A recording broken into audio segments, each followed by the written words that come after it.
Greetings, unsettled souls. Welcome to the Correct Views. Sam I.B. the Gangi, doing the political commentary for the Media Speaks. You might know me from my writings at Teddy Stick and the Conservative Daily Post. I'm also the keyboardist for the band Passing Time. Welcome aboard, everyone, and I want to get straight into the news. Check this out. Western Journal, the Daily Caller. Now, I want to paraphrase a little bit about what Rand Paul is going to say here. Rand Paul actually has knocked this one out of the park. In a nutshell, this is the gist of it, and I broke it down because the article is really long and tedious. George Soros he's a rich billionaire, for those of you that don't know. George Soros, raging liberal, was thrown out of Russia for influencing Russian elections. Now, for those of you that don't like Mr. Trump, and that's fine, I can talk to you as well. We don't need to be angry at each other. The Koch brothers on the right have done much the same thing. Provocateurs from the United States have meddled in Russia's elections for a very long time. And yet, the fact we're all surprised now that it's coming back. Am I in favor of it? No, I'm not in favor of it. That's not really what I mean here. Listen to this, Conservative Tribune. Russia meddled in the 2016 election. Take two. Russia meddled in the 2016 election in part as a retaliation against the U.S. influencing elections in Eastern Europe. The Rand Paul, son of Ron Paul, of course, libertarian legend. The Kentucky senator said, I really think we mistake our response if we think it's about accountability from the Russians, Paul told Jake Tapper on CNN's State of the Union. They are going to spy on us, do spy on us. They are going to interfere in our elections. We do the same, Paul said. The comments, which came just a day before President Donald Trump is scheduled to meet with Russia, of course this is dated now, shows a realism that neither staunch Republicans admit. I would say it's not morally equivalent, Paul said of Russia's election meddling relating to America's campaigns to influence foreign elections. But I think in Russia's mind it is. It's important to know in our adversary's mind it's important to know in your adversary's mind the way they perceive things. They react to our interference in their elections, and one of the reasons they didn't like Hillary Clinton, they found her responsible for some of the activity by the U.S. in their elections under former President Barack Obama's administration. He also said, we do it, Paul said, spying and election meddling. We need to make sure our electoral process is protected, Paul said. Because the Russian issue has become intensely partisan, we've forgotten the most important thing is the integrity of our elections. So he's not siding with Putin here, but he has an important point.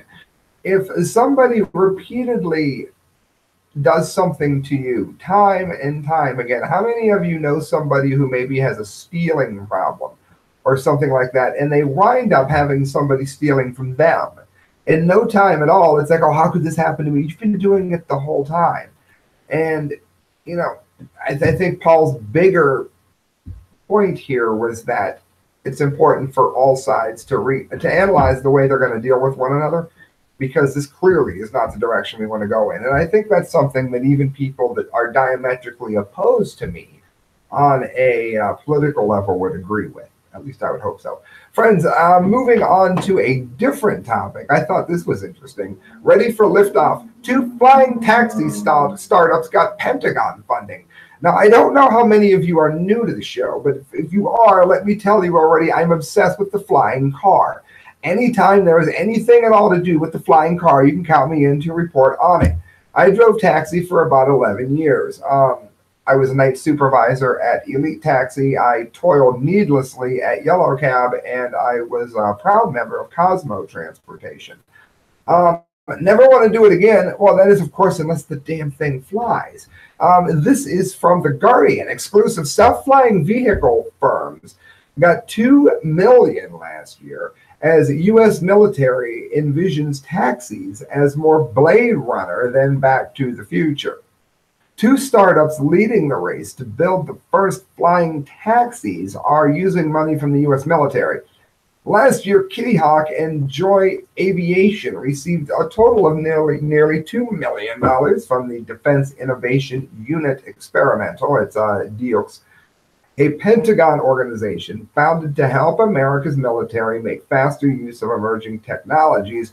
Neither company nor the DEOX disclosed the funding at the time.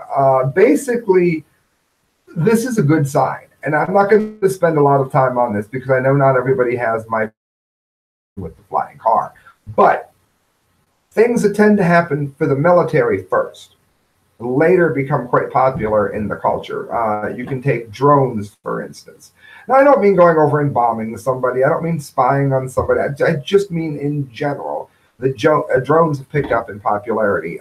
Everything from Tang to microwaves came from space exploration, too. Anytime a thing starts to take off in that regard, a lot of times the benefits of that trickle down to us. And I think this might be that we are one step further to the flying car, and that's something I'm obsessed with.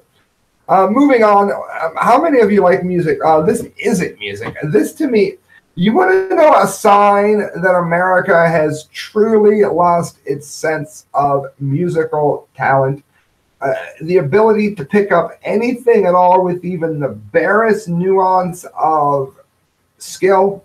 Do you want to know a sign that America is pretty much screwed when it comes to cultural understanding or what it takes to make a good song? And if you're vocal running, then I'm sorry, you're not singing, you're just annoying. Let me go ahead and show you this. Perfect picture for that. Drake charts 7 songs on Billboard's top 10, besting the Beatles record. Now, I'm not particularly the biggest Beatles fan. A lot of people that know me, I know that already. I respect them greatly. In terms of that genre, I would say the Doors blew just about every band out of the water during that time. Having said that, comparing Drake to the Beatles, or pretty much anybody that knows anything about music whatsoever that might be listening, is like comparing fine Dom Perignon to Bug Spray. This man has the musical talent of a jackhammer, and his voice sounds about as pleasant as a fax machine. And didn't change this from becoming a reality. Now the Billboard wants to lock up. Basically, he's been on with Nice for What, Nonstop, God's Plan, In My Feelings.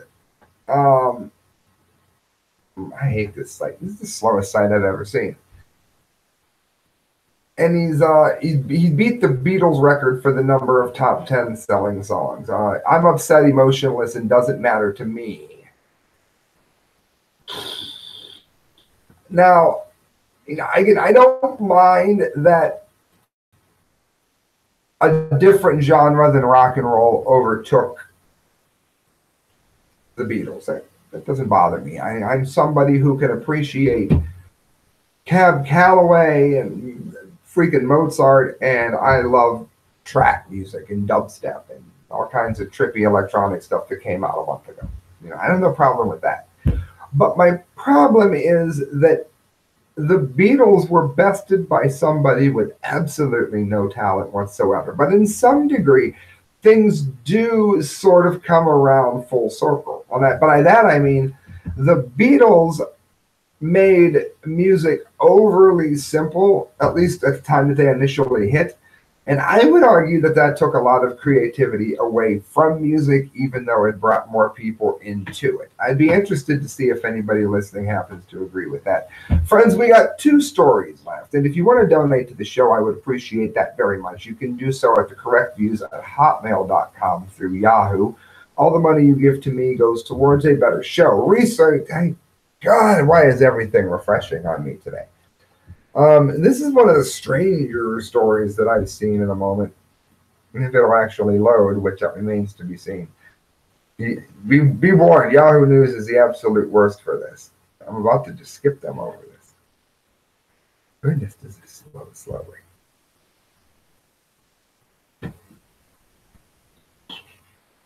You know what? That's what you get, Yahoo. You're getting skipped. We're gonna move. It was basically they're testing leaf blowers on lizards to see how lizards hold up during windstorms. It was funny, but it wasn't funny enough to deal with their sight.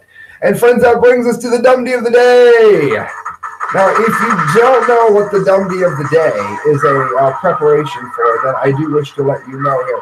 The dumbdee of the day is getting you ready for the Dunce Cap of the Month show. Let me turn that music down because you probably can't hear me. Told you I like electronic music. The dumbdee of the day gets you prepared for the Dunce Cap of the Month show. And that will be going on most likely this weekend unless I do the Fukushima story update. If so, then it will be on right after that. It'll be within the next 2 shows. How's that? The dumbdee of the day, let me call it up here very so quickly. A man, I'll just read the headline the way it is because they worded it perfectly. They really did. Police. Thief tried paying waitress with her own stolen credit card. Yeah, if you like stories like this, you'll love the Dunce Cap of the Month show. Authorities say an Arkansas thief got his just desserts, nice wording, when he tried to pay for a meal using the waitress's stolen credit card. Police spokesman Lieutenant David DeFore said in a news release that officers arrested the 21-year-old Shaman West on Tuesday at Shannon's restaurant in Pine Bluff. He says that having no desire to pay for the fellow's meal, waitress Flora Lumsford called to report that the man had tried paying for his meal with her stolen credit card. What a genius. DeFore says officers found other items on West that had been in Lumsford's purse when it was stolen from her car Sunday at a nearby gas station. So this is fate paying him back. It doesn't look like he knew that she actually worked there. He did that while she was in the store. He got her social security card and her driver's license. That's a deadly combination.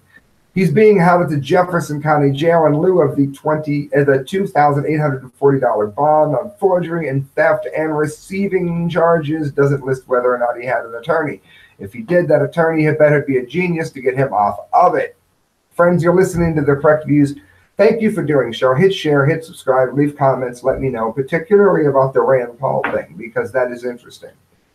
Again, I like the whole America First thing that Donald Trump is doing, but we need to make sure that we're not doing things to other countries before we condemn them for doing them to us. And I think that goes for the NATO border thing as well. We've got, via NATO, we're a member of NATO, for those of you that don't know, NATO has weapons on Russia's border, supposedly to fight terrorism. Russia can fight terrorism themselves. This would be like Russia parking weapons on Mexico's border and in some degree pointing them towards Texas. So we have to put things into perspective, friends. Thank you for listening. Good night and God bless.